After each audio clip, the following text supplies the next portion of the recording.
A'udzubillahi minasyaitonirrajim. Bismillahirrahmanirrahim. Alhamdulillahirabbil alamin wassalatu wassalamu ala Rasulillah wa ala alihi wa sahbihi ajma'in. Alhamdulillah berjumpa lagi kita di dalam sesi pada pagi ini, pada sesi tafsir ringkas daripada muka surat Al-Quran. Alhamdulillah.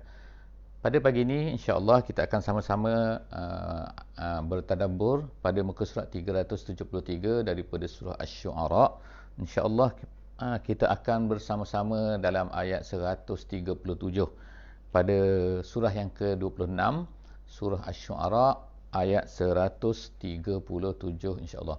Pada pagi ini kita akan sama-sama lagi untuk melihat sambungan daripada kisah yang berlaku kepada Nabi Hud alaihi salam. Nabi Hud alaihi salam sebagaimana yang telah kita baca dalam muka surat yang terdahulu, muka surat sebelum daripada ini telah diceritakan oleh Allah Subhanahu wa taala bahawa dia telah memberi nasihat kepada kaumnya. Jadi apabila dia memberi nasihat dan beberapa perkara yang telah disebutkan oleh Nabi Hud alaihi salam, di antaranya ialah disebutkan bahawa kaum Nabi Hud ini telah membina bangunan-bangunan yang tinggi di atas bukit-bukit, di atas tempat yang tinggi, dan untuk tujuannya adalah untuk ya'basun. Mereka ini adalah bermain-main tanpa tujuan, kecuali tujuannya adalah bukannya tujuan kerana manfaat, kerana keperluan untuk manusia, tetapi tujuannya adalah untuk bersuka-suka, untuk berbangga-bangga, untuk menunjukkan kepada orang lain bahawa mereka ini adalah satu bangsa yang hebat dan sebagainya. Jadi oleh kerana itulah maka Nabi Hud AS telah memberi nasihat kepada mereka di atas perbuatan mereka ini. Tetapi apabila Nabi Hud memberi nasihat kepada mereka, mereka telah mengatakan sebagaimana dalam hujung ayat yang terakhir yang kita baca pada sesi lepas, iaitu dia kata, sama ada kamu beri nasihat kepada kami ke tak beri nasihat kepada kami, sama je bagi kami. Jadi itu adalah ayat terakhir. Jadi insya-Allah pada hari ini pada muka surat 373 kita akan baca seterusnya. Apakah yang berlaku pada ayat ini? A'udzubillahi minasyaitonirrajim. Kita akan baca permulaan daripada surah ini. A'udzubillahi minasyaitonirrajim. In haza illa khuluqil awwalin. In haza illa khuluqil awwalin.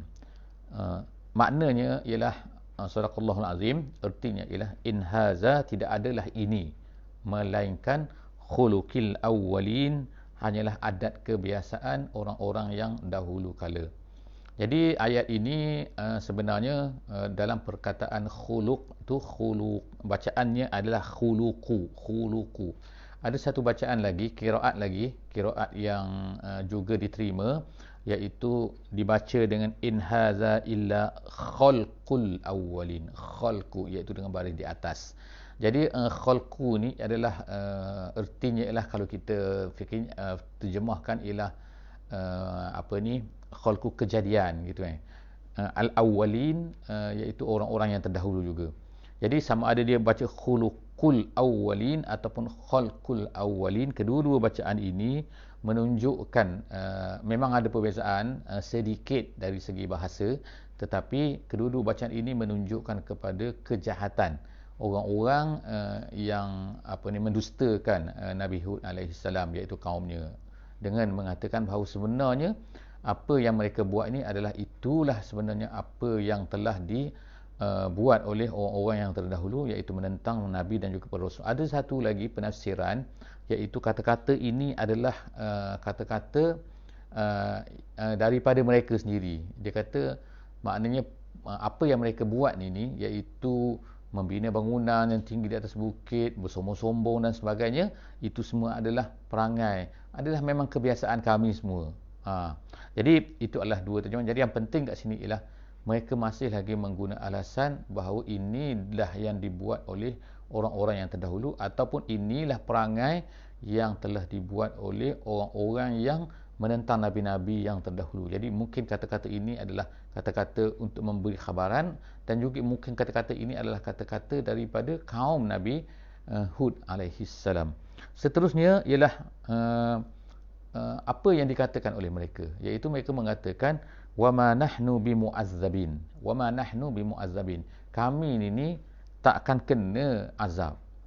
Jadi ini adalah salah satu lagi daripada kesombongan mereka, iaitu mereka merasai bahawa mereka tidak akan diazab. Maknanya Mereka sebelum daripada ni dah jahat pun, tak kena apa-apa pun. Ini berlakulah pada manusia sekarang kan. Kadang-kadang mereka buat jahat, mereka kata tak ada apa pun, tak kena apa-apa pun. Jadi perasaan ini, perasaan yang merasai bahawa kami tak kena apa-apa pun, maknanya yang kamu kata kena azab ni, nanti kena ini, nanti kena ini, tak ada pun. Kami dah duduk sembah berhala, dia kata lama tak ada apa-apa pun, kami dah buat benda-benda ni tak ada apa-apa pun. Jadi ini merupakan satu lagi ialah perkara-perkara yang berlaku, kesombongan yang berlaku kepada manusia apabila mereka ni nak merasai bahawa sebenarnya yang dijanjikan, yang dikatakan oleh Nabi, yang dikatakan oleh Rasul, yang dikatakan oleh pendakwah-pendakwah ni, semuanya adalah nak kata bohong je, tak ada apa-apa pun, kami okey je, wa ma nahnu bimu'azzabin, kami tak kena apa-apa pun, tak kena azab pun. Jadi apa yang berlaku ialah fakazzabuhu, mereka pun mendustai mengatakan bahawa apa-apa yang dikatakan oleh Nabi Hud alaihissalam itu adalah sebenarnya dusta, bohong. Lalu apa yang disebutkan oleh Allah, fa ahlaknahum, lalu kami binasakan mereka. Dalam surah ini Allah Subhanahu Wa Taala tidak menyebutkan bagaimanakah mereka itu dibinasakan, tetapi dalam ayat yang lain disebutkan bahawa mereka ini terkena tiupan angin yang sangat dahsyat selama 7 hari dan juga 8 malam. Jadi mereka tu hancur. Jadilah apa yang berlaku, iaitu mereka ini menjadi menjadi tidak ada apa-apa, seolah-olah mereka ni hanyalah batang-batang pohon kelapa bahan foton date tamar. Itulah yang terkena pada mereka. Inna fi zalika laayah. Jadi pada akhirnya Allah Subhanahu Wa Taala sama menyebutkan dengan apa yang disebutkan dengan sebelum-sebelum daripada ini. Sebelum daripada ini kita dah baca tentang kisah Nabi Musa alaihissalam, kita dah baca tentang kisah Nabi Ibrahim alaihissalam, kita dah baca juga tentang kisah Nabi Nuh alaihissalam. Allah Subhanahu Wa Taala menyebutkan benda yang sama, iaitu apa Allah Taala sebut, inna fi zalika laayah. Semua ni adalah tanda. Jadi sepatutnya kita ni dan juga kepada orang Quraisy sepatutnya yang ditujukan awal-awalnya surah ini akan merasai bahawa ini semua adalah tanda. Tanda apa? Iaitu tanda inilah yang akan berlaku jika sekiranya kamu mendustai Muhammad sallallahu alaihi wasallam, dan sekarang ini inilah yang akan berlaku kalau sekiranya kamu semua mendustai para pendakwah apa yang dibawa oleh pendakwah Islam. Inna fi zalika laayah. Semua ini tanda. Apa lagi Allah Taala kata, wa ma kana aktsaruhum mu'minin. Sekali lagi Allah mengulang apa yang disebutkan sebelum daripada ini, iaitu apa? Kebanyakan daripada manusia ini mereka tidak beriman. Jadi juga adalah satu tasliyah, satu hiburan kepada Nabi sallallahu alaihi wasallam dan juga para pendakwah bahawa kebanyakan manusia ini tidak beriman. Kebanyakan daripada manusia ini tidak akan mengikut apa yang dibawa oleh Nabi, yang dibawa oleh Rasul, yang dibawa oleh pendakwah-pendakwah Islam. Jadi kalaulah ianya berlaku kepada kita, kepada pendakwah, kepada orang yang bawa Islam, bahawa ramai orang menolak mereka, kita hendaklah sedar bahawa ini adalah satu benda yang telah berlaku kepada nabi-nabi terdahulu. Jadi Allah Subhanahu Wa Taala memberi hiburan kepada Nabi Muhammad sallallahu alaihi wasallam bahawa bukannya kamu saja wahai Muhammad yang sedang menerima masalah, iaitu ramai orang tidak mahu beriman, tapi sebenarnya ialah ramai daripada nabi-nabi sebelum daripada ini menghadapi benda yang sama. Jadi Allah Taala kata wa makana aktsaruhum mu'minin. Kemudian selepas daripada itu Allah Subhanahu Wa Taala menyebutkan wa inna rabbaka lahuwal azizur rahim. Dan sesungguhnya Tuhan kamu itu, dia sesungguhnya mempunyai sifat Al-Aziz dan juga mempunyai sifat Ar-Rahim. Sebagaimana kita sebut sebelum daripada ini, bahawa sifat Aziz ni adalah sifat yang mampu yang perkasa, yang mampu untuk buat untuk buat apa saja tindakan yang dia mahu buat. Kalau dia nak ambil tindakan terhadap orang-orang yang menentang, dia akan mampu. Kalau dia nak buat tindakan terhadap orang-orang yang tak suka kepada agama, dia mampu. Tetapi Allah Subhanahu Wa Taala tidak berbuat begitu pada setengah-setengah keadaan. Kenapa? Kerana dia juga bersifat Ar-Rahim, kasih sayang. Dia kasih sayang kepada makhluk dia, dia sayang kepada hamba-hamba dia. Sebab itulah kadang-kadang dia tak ambil tindakan. Jadi seperti apa yang berlaku kepada umat Nabi Muhammad sallallahu alaihi wasallam. Sebab dengan hikmahnya Allah Subhanahu Wa Taala tidak mengambil tindakan secara direct, secara terus kepada umat Nabi Muhammad SAW, walaupun mereka menentang dakwah, walaupun mereka menentang Islam, walaupun mereka menentang Muhammad, dalam peristiwa Nabi dengan Nabi SAW, Allah SWT tidak menghapuskan orang Quraisy secara direct. Walaupun benda tu Allah Ta'ala boleh buat. Sebagaimana kita tahu kisah bila Nabi SAW balik daripada Taif, jadi datang malaikat yang menawarkan diri kan untuk menghapuskan semua sekali orang Mekah ni, tapi Nabi SAW tak ingin buat. Jadi sebab apa Nabi SAW tahu kan Allah Ta'ala bersifat dengan Ar-Rahim, kasih sayang. Jadi Nabi SAW mengharapkan daripada keturunan-keturunan orang Mekah ni bahawa mereka ni akan menerima Islam, dan itulah yang berlaku selepas daripada itu, alhamdulillah. Kemudian seterusnya ialah kisah Allah Ta'ala mengalihkan kita kepada kisah seterusnya. Jadi banyak kisah sebenarnya di dalam surah Al-Syu'ara sebagaimana kita baca ni kan. Jadi selesai daripada surah kisah Nabi Hud alaihi salam dan juga kaumnya, kaum Ad, kita pergi pula kepada satu kisah lain yang diceritakan oleh Allah Subhanahu Wa Ta'ala, iaitu kazzabat samudu al-mursalin. Sekarang cerita Samud pula. Samud ni ialah diceritakan oleh Allah Subhanahu Wa Ta'ala dengan kisah seorang nabi yang diutuskan kepada mereka, iaitu Saleh alaihi salam. Jadi juga Allah Ta'ala ceritakan bahawa Samud juga telah mendustai para nabi. Apa dia? Iaitu izqala lahum akhuhum, ketika akhuhum saudara mereka. Jadi Allah Ta'ala ulang lagi kan, juga menggunakan perkataan saudara mereka. Erti saudara ialah iaitu daripada kalangan mereka sendiri, bukan orang jauh, bukan orang luar datang ke kampung Nabi Saleh itu, tetapi Allah Subhanahu Wa Ta'ala mengutuskan Nabi Saleh daripada kalangan mereka sendiri. Jadi setelah daripada diutuskan, diceritakan tentang kebesaran Allah, tentang perlunya mereka ini menyembah Allah Subhanahu Wa Ta'ala dengan nikmat-nikmat yang Allah Ta'ala berikan kepada mereka. Apa yang dikatakan oleh mereka ialah mereka ini mendustai. Jadi Allah Ta'ala ceritakan sikit kepada kita kat sini sebelum daripada kita masuk kepada kisah yang lain, iaitu tentang Nabi Saleh AS. Dia berkata kepada kaum dia, ala tattaqun. Jadi kita tengok ialah perkataan yang sama kan, iaitu ala tattaqun. Ala tattaqun artinya ialah tak boleh ke kamu ni bertakwa? Kenapa kamu tidak bertakwa? Jadi soalan-soalan ni ada yang mengatakan bahawa soalan ini adalah soalan yang perintah sebenarnya kan, iaitu ala tattaqun, bertakwalah kamu kepada Allah Subhanahu Wa Ta'ala. Jadi isu takwa ni adalah isu yang standard, isu daripada Nabi yang awal, mula-mula yang awal lagi sampailah kepada sekarang, kepada kita semua. Maka takwa ni adalah satu benda yang, iaitu satu benda yang mesti, iaitu rasa takut kepada Allah Subhanahu Wa Ta'ala. Jadi sebab itulah penting adanya pada kita ni ialah rasa takut kepada Allah Subhanahu Wa Ta'ala. Walaupun kadang-kadang kita membuat dosa, walaupun kadang-kadang kita membuat salah, tapi sebab kita ni, itu adalah satu lumrah manusia, sebab kita ni buat salah, tetapi perasaan takut kepada Allah itu tidak boleh hilang. Kalau benda tu hilang, maka menyebabkan satu masalah dalam akidah kita kan. Kenapa kan? Kalau akidah kita ni yakin kepada Allah Subhanahu Wa Ta'ala, kenapa kita tak rasa takut pada Allah? Jadi rasa takut tu adalah sangat-sangat penting untuk wujud di dalam diri kita. Walaupun kadang-kadang kita ni melakukan dosa. Jadi melakukan dosa tidaklah menafikan takwa, tapi mungkin dia keadaan pada masa itu kurang takwanya. Tetapi takwa tak boleh hilang. Kalau hilang, maka dia mempunyai masalah. Jadi apa yang dikatakan oleh Nabi Saleh AS, dia kata inni lakum rasulun amin. Perkataan yang sama lagi kan, iaitu dia katakan aku inilah seorang rasul yang amin. Amin artinya ialah amanah kan?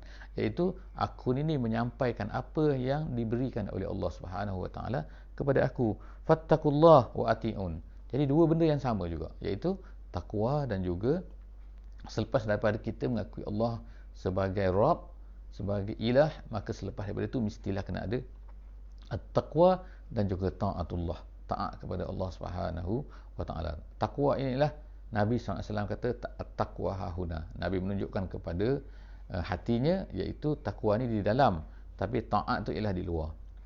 Taat tu ialah benda yang kita lakukan dengan anggota kita kan. Jadi selepas daripada itu Allah Subhanahu Wa Ta'ala ulang lagi apa yang disebutkan oleh nabi-nabi yang terdahulu, juga disebutkan oleh Nabi Saleh di sini, iaitu apa? Iaitu masalah tidak meminta upah. Maknanya buat kerja Islam tak ada upah. Buat kerja Islam, berdakwah ni sepatutnya bukan kerana upah. Walaupun kita mungkin diberi, tetapi diberi itu berbeza dengan berdakwah kerana upah. Jadi benda inilah yang perlu dijaga oleh kita semua, iaitu kan kita tidak boleh menyampaikan kerana dia upah. Sebab menyampaikan itu adalah merupakan satu tugas kita semua kan, satu wazifah, bukan satu option, bukan satu pilihan. Nak dakwah tak nak dakwah, dia macam sembahyang kan. Kalau kita sembahyang ni kan, kita sembahyang tiba-tiba aku tak akan sembahyang kecuali ada upah. Itu kanak-kanak kecil kan, budak-budak kecil umur 7 tahun, umur 6 tahun, umur 5 tahun, mungkin upah gula-gula oleh mak ayah dia kan. Tetapi kita sekarang tak ada sembahyang, tak ada upah pun kita akan sembahyang juga kan. Bahkan kita akan sembahyang juga, akan melawan, kita nak juga sembahyang. Jadi begitulah sebenarnya dakwah ni tak boleh kerana upah dan sebagainya kan. Jadi tak ada upah, kita kena menyampaikan sebab itu adalah tugas kita, tugas sebagai seorang muslim. Seterusnya, apa yang dikatakan oleh Nabi Saleh kepada mereka, iaitu dia kata atutrakuna fi ma hahuna aminin. Dia kata, adakah kamu fikir bahawa kamu akan dibiarkan sentiasa bersenang-lenang di sini dalam keadaan nikmat yang ada ni? Maknanya kan pertanyaan daripada Nabi Saleh. Kamu sangka bahawa kamu akan dibiarkan begitu saja dapat nikmat ni di atas dunia ni? Kamu tak akan dihisap di hari akhirat nanti? Tak, semua benda kan. Semua benda sebagaimana Allah Subhanahu Wa Taala sebutkan bahawa semua benda akan disoal. Semua nikmat akan disoalkan walaupun kecil. Sebab itulah para sahabat zaman dulu kan mereka sangat takut dengan nikmat ni. Kenapa? Setiap nikmat tu akan ditanya. Tetapi bukan makna kita berpisah daripada nikmat kan. Kita ambil nikmat tu tapi kita gunakan pada tempat yang diredai oleh Allah Subhanahu Wa Taala. Jadi seterusnya, jadi maknanya kan kalau kita ni lebih banyak nikmat, maka lebih banyaklah benda yang akan ditanya. Sebab itulah sahabat-sahabat yang kaya-kaya mereka takut. Yang miskin mudah kan. Sebab apa? Tak ada benda nikmat sangat. Itu nikmat miskin dan kaya itu satu nikmat.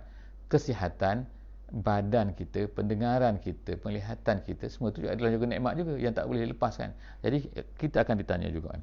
Jadi apa yang disebutkan di antara nikmat-nikmat yang diberikan oleh Allah Subhanahu Wa Taala kepada umat Nabi Saleh. Jadi untuk makluman kan, mungkin Nabi Saleh ini adalah umat Nabi Saleh ini, iaitu kaum Samud ini, mereka ini berada di satu tempat. Tempat ini masih ada lagi sampai sekarang, boleh dilihat iaitu di satu tempat yang bernama Madain Saleh. Madain Saleh ini ialah satu tempat yang berada, kalau tengok dalam Google Map, kita boleh tengok kan benda tu kan, iaitu daripada Madinah, dia terletak tengah-tengah di antara Madinah dan juga Tabuk sekarang ni. Tabuk ni satu bandar sekarang ni, ialah di Arab Saudi, di utara Arab Saudi, sebelum daripada memasuki sempadan Jordan. Jadi kita ada di bawah Madinah, kemudian kita ada Tabuk, tengah-tengah tu kita ada satu tempat nama dia Madain Saleh. Jadi Madain Saleh ni walaupun dulu memang tidak boleh dimasuki, tidak boleh orang pergi, tapi sekarang ni kerajaan Arab Saudi dah buka dah. Lepas Covid ni mungkin ada orang nak pergi. Tetapi Nabi diceritakan bahawa pernah melalui tempat tu dalam perjalanan semasa Nabi SAW nak pergi ke Tabuk, dalam peperangan Tabuk. Jadi bila sampai ke tempat tu memang laluan dan ada tempat tu ada rel kereta api yang dibina oleh kerajaan Osmaniyah dulu, semua ada kat situ. Sebab itu memang laluan daripada Madinah nak pergi ke Syam, nak pergi ke Damsyik, nak pergi ke semua kali melalui tempat tu. Jadi Nabi SAW melalui tempat tu dan Nabi SAW berjalan dengan cepat. Dan Nabi kata, apabila kamu, Nabi sebutkan mengajar pada sahabatnya, bila kamu lalu tempat-tempat yang macam tu, hendaklah kamu lalu dengan cepat dan hendaklah lalu dalam keadaan menangis, iaitu dalam keadaan mengambil iktibar, sedih, dan juga janganlah Allah Ta'ala kenakan sebagaimana apa yang dikenakan kepada umat-umat terdahulu. Sebab apa yang nyata, bila kita lalu kita pergi tempat tu, insya-Allah sekarang ni kita boleh tengok kan, kalau siapa-siapa nak tengok kan, dalam apa ni, dalam internet ada search Madain Saleh. Jadi tempat tu ada bukit-bukit yang bukit-bukit yang besar yang berwarna merah, dan ditebuk bukit-bukit tu untuk dijadikan sebagai rumah-rumah.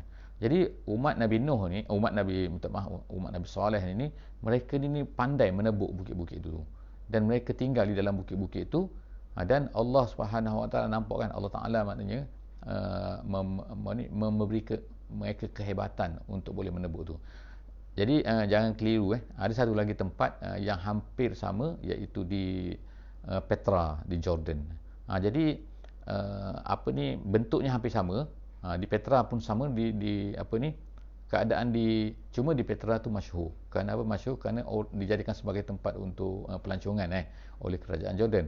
Tetapi di Arab Saudi ni, oleh kerana dia restrict sikit, tak boleh masuk kan, kecuali oleh orang-orang dululah kan. Sekarang dah agak dibukanya. Maka bendanya bentuknya keadaan hampir sama, iaitu ada bukit yang berwarna merah, kemudian tu ada bangunan-bangunan dalam tu boleh dimasuki, ada perhiasan-perhiasan di luar pintunya, dan jadi benda ni pada masa tu kan, tempat ni adalah dikatakan bahawa umat Nabi kaum Samud ini, umat Nabi Saleh ini, mereka ni berada fi jannatin wa uyun, fi jannatin wa uyun. Tempat tu tempat yang jannah. Jannat tu ialah jamak plural kepada jannah. Jannah tu maknanya taman. Dia sebenarnya jannah ni perkataan daripada jannah, asalnya perkataan jannah. Jannah ni ialah maksudnya ialah menyelubungi ataupun menutupi. Sebab tu orang-orang yang dalam bahasa Arab kalau gila tu dipanggil junun. Junun artinya seorang yang telah ditutupi akalnya. Maknanya akalnya tak boleh nak berfungsi dah. Sebab tu dipanggil junun. Dan begitu juga jannah ni ialah kenapa dipanggil taman-taman tu sebagai jannah, kerana dia hanya nampak pokok je, dipenuhi dengan pokok, jadi tutup semua, benda lain tak nampak kecuali pokok, keliling dia adalah pokok. Sebab tu nama jannah. Dalam Quran ada sebutkan jannah alaihi lail, iaitu apabila malam meliputinya, menutupinya, jannah. Jadi itu jannah juga. Jadi daripada sini dia kata orang-orang umat Nabi Saleh sini ni, dia ni fi jannatin wa uyun, dan kemudian ada mata air. Jadi kalau jannah ni biasa mesti kena ada, biasa ada akan ada air. Kalau tak ada mata air, dia tak akan jadi jannah. Kemudian apa lagi?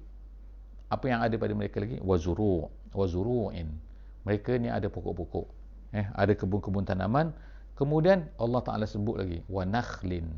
Wa nakhlin tu ialah pokok kurma.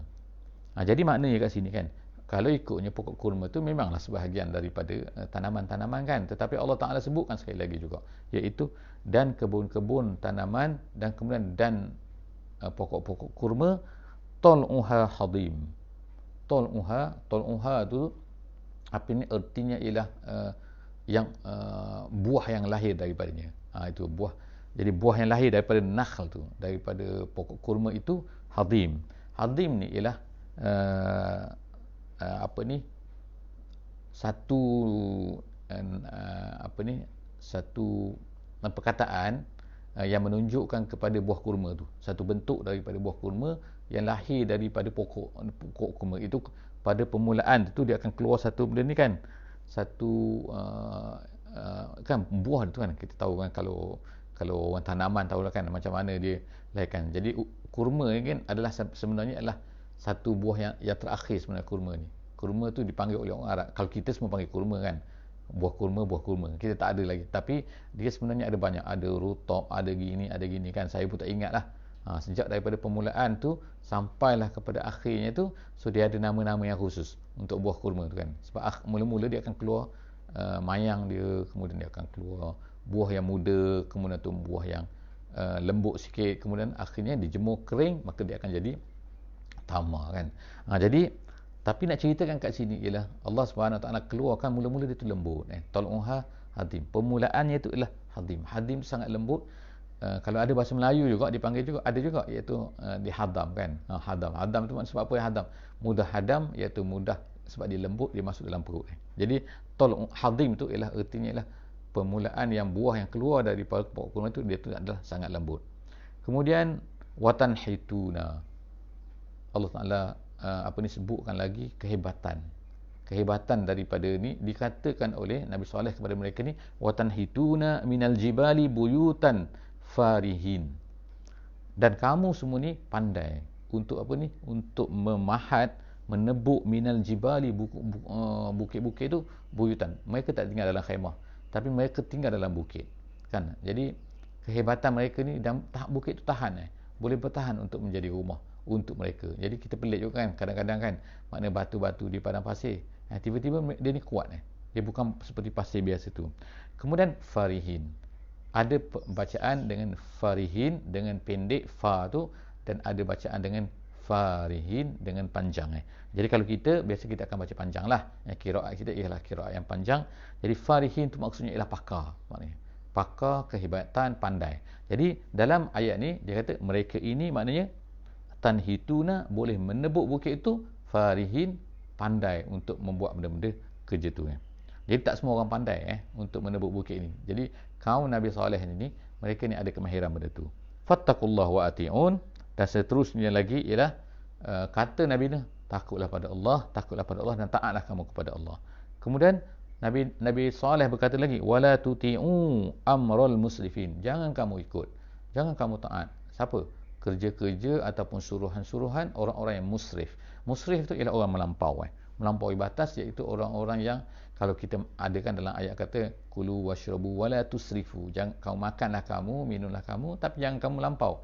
Jadi perkataan melampau, musrif ini artinya ialah melampau. Artinya kat sini ialah mereka ni melanggar perintah Allah Subhanahu Wa Taala dan melampau daripada kemanusiaan, melampau daripada ni, dan melampau langgar hak-hak apa yang telah ditetapkan oleh Allah Subhanahu Wa Taala. Allazina yufsiduna fil ardi wala yuslihun. Allah Taala sebut kat sini, iaitu mereka ni, sifat-sifat orang-orang yang musrif ni, mereka ini merosakkan muka bumi ini dan tidak membaiki. Maknanya walaupun tanpa ni pun orang tahu kan. Maknanya even kalau tanpa agama, kemanusiaan biasa pun boleh tahu kan bahawa dia ni merosak, dia ni tidak membaiki, tidak membaikkan lagi kan. Semua orang tahu kan. Kalau maknanya kalau kita katakan kan, apa kita kata, orang ni buat kerja memang merosakkan. Semua orang tahu kan. Walaupun orang jahat pun kadang-kadang dia tahu kan bahawa apa yang dia buat tu adalah merosakkan. Qalu innama anta minal musahharin. Apa tuduhan dia? Ini termasuk lagi kan, kan kita sebutkan bahawa surah Syu'ara ni temanya adalah al-i'lam. Temanya adalah iaitu sebutan bagaimana orang melawan dakwah dan bagaimana dakwah sepatutnya menggunakan apa yang ada ni kan untuk melawan. Jadi semua ni kita tengok adalah dialog-dialog. Jadi dialog-dialog ni kita akan dapat tahu Nabi Muhammad SAW yang baca ni semua dulu dapat tahu kan bahawa inilah benda yang dihadapi oleh orang-orang Nabi-Nabi yang terdahulu. Jadi kita pun faham. Sekarang Allah Ta'ala ceritakan kepada kita, kita pun tahu, oh Nabi Saleh juga menghadapi benda yang sama. Apa dia yang dihadapi oleh Nabi Saleh? Iaitu kata-kata nista dan tuduhan. Jadi kat sini apa dia? Tuduhan kan. Iaitu dia kata apa? Qalu innama anta minal musahharin. Jadi ada dua perkataan kat sini. Kalau kita nak katakan seorang tu kena sihir, kadang-kadang kita akan kata perkataan mashur. Sahara daripada perkataan sahara kita kata mashur, bukan masyhur, mashur gitu kan. Jadi bila kita sebut mashhur artinya ialah seorang yang kena sihir. Tapi kalau mashur ialah sekali kena sihir. Tapi bila dia kata kat sini musahharin ialah banyak kali kena sihir, berkali-kali kena sihir. Jadi inilah tuduhan tuduhan kena sihir. Tuduhan sihir ni maknanya tak betul lah. Kalau ni orang dah tak betul ni kena sihir ni kan. Gitulah. Ini tuduhan biasa. Tuduhan Nabi SAW pun kena tuduh juga, kena sihir. Bahkan ada dikatakan bahawa Nabi Muhammad itu tukang sihir. Jadi sekali tukang sihir, sekali kena sihir, tak tahu siapa yang menyihir. Inilah menunjukkan, Allah Ta'ala sebutkan berbeza-beza ni kan, nak menunjukkan kepada kita apa? Bahawa orang yang menuduh pun sebenarnya pening kepala. Kadang-kadang dia mencari kan, mencari idea nak kata apa tukang sihir ke apa kan. Jadi akhirnya mereka kata bahawa Nabi Muhammad ni kena sihir. Sekali tukang sihir. Jadi Nabi Saleh kat sini dia kata kena sihir, berkali-kali kena sihir. Ma anta illa basyarum misluna. Dia kata kamu sama jugalah, seperti kami semua juga, manusia juga. Dia kata tengok tuduhan yang sama kan. Dikatakan kepada Nabi Muhammad, kamu makan, kamu berjalan di pasar. Jadi ini pun dia kata sama juga, misluna, sama seperti kami. Jadi fa'ti bi ayah in kunta minas shadiqin. Dan sekali lagi sama juga, iaitu dia, mereka akan mintalah. Kalau dah kata sibuk sangat untuk ceramah pada kami itu cerita kan, mana bukti. Jadi dia pun mintalah kat sini bukti. Jadi apa yang berlaku ialah Nabi Saleh alaihissalam telah berdoa. Dia pun bangun bila dia minta bukti macam tu kan. Dia pun bangun, dia bersembahyang, dia minta pada Allah, tiba-tiba Allah Ta'ala tunjukkan bukti itu. Bukti itu apa? Iaitu daripada celah bukit tu tiba-tiba keluar, celah bukit tu keluar seekor unta. Macam mana unta boleh keluar? Ini bukan silap mata kan. Silap mata tu dia tipu je kan, dia letakkan mana-mana kan, orang tak nampak dia keluar daripada situ kan. Ini unta kan, bukan keluar burung daripada lengan baju, daripada topi kan. Mana-mana orang-orang main silap mata kan. Ini unta bukan kecil kan, unta lebih besar daripada manusia, daripada batu macam tu keluar unta. Itu adalah mukjizat Nabi Saleh alaihissalam. Jadi qala hazihi, Jadi kata Nabi Saleh dia kata, ni. Naqatun laha syirbun. Ini dia kata ini unta ni, sekarang unta ni laha syirbun. Dia ada hari-harinya untuk hari minum. Jadi bila dia minum pada hari ni, maka binatang kamu tak boleh minum pada hari ni. Binatang kamu maknanya ini hari untuk dia minum. Hari ini untuk tanam, untuk untuk binatang-binatang kamu dan sebagainya. Jadi walakum syirbu yaumin ma'lum, pada hari. Jadi adalah tentu-tentu hari dia. Nak ceritanya ialah dia buatlah Nabi Saleh ni membuatlah ceritakanlah syarat-syarat dia. Sekarang ni kan. Jadi apa yang berlaku ialah bila Nabi Saleh buat benda macam tu, berlakunya mukjizat macam tu, ada di kalangan mereka telah mula beriman. Tetapi majoriti tetap juga tidak beriman. Jadi itulah yang disebutkan oleh ulama tafsir, sebagaimana disebutkan oleh ulama tafsir Al-Wasit. Dia katakan ba'duhum beriman, tetapi wa aksaruhum la yu'minun, tak beriman juga. Jadi mereka nak apa sebenarnya? Wala tamassuha bisu'in. Pesan Nabi Saleh lagi, jangan sentuh unta ni dengan tak bagus. Maknanya kalau bukan tak boleh sentuh boleh kan, tapi jangan buat benda-benda tak elok pada unta ni. Fayakhuzakum azabu yaumin azim.